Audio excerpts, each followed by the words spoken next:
असलामुअलैकुम दोस्तों, तुसी देख रहे हो सोना पंजाब टीवी ते मैं तुहाडा मेज़बान मोहम्मद साजिद। दोस्तों, सारे नाल पहले अपने चैनल नूं सबसक्राइब कर लो ते नाल ही बेल आइकॉन नूं प्रेस कर लो ताकि साडी हर नवीं आने वाली वीडियो तुहाडे तक बआसानी पहुँच सके।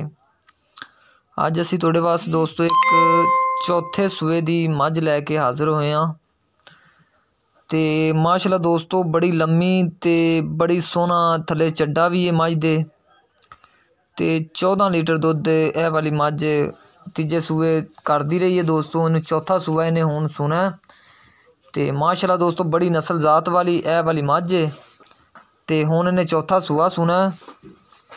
सून ते दोस्तों लैंदी है 4-5 दिन सून ते लैंदी है ते देख लो माशाअल्लाह चंगी संभी हुई दोस्तों मझ है।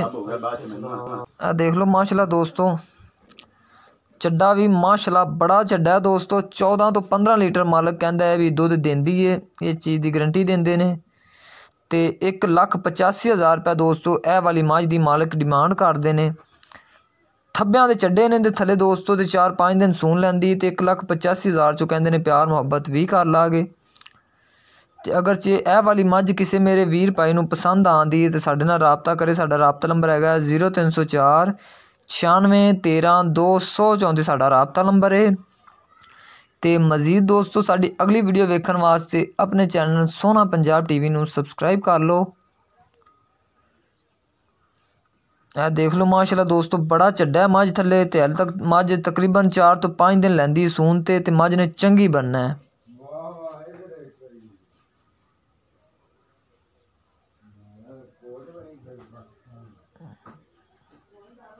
उम्मीद करने दोस्तों अज वाली वीडियो तुहानूं अच्छी लगी होगी। मिलने एक नवी वीडियो के नाल। अल्लाह हाफिज़।